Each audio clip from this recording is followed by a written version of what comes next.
গত এক বছর থেকে বাংলাদেশে চক্রান্ত চলছে ভারতের বিরুদ্ধে।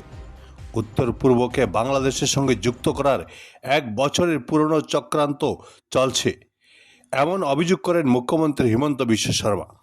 মুখ্যমন্ত্রী হুঁশিয়ারি দিয়ে বলেন, ঢাকাকে এটা বুঝিয়ে দিতে হবে যে এমন ষড়যন্ত্রের মুখে ভারত চুপ করে বসে থাকবে না। Bureau report, Barak vision.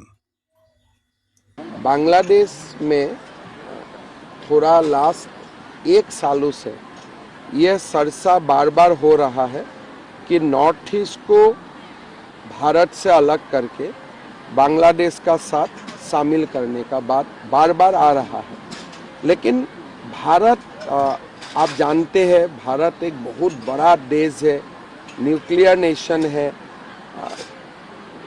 Fourth largest economy in the world. So Bharat को बांग्लादेश कैसे ये कर पाएगा, ये तो सोचना भी गलत है। लेकिन बांग्लादेश का लोगों का सोच खराब है, हम लोग उनको बहुत ज़्यादा मदद करना नहीं चाहिए और ये लोगों को भी ये सिखा देना चाहिए कि भारत का ऊपर ऐसा सब व्यवहार करने से हम लोग चुप नहीं रहेंगे।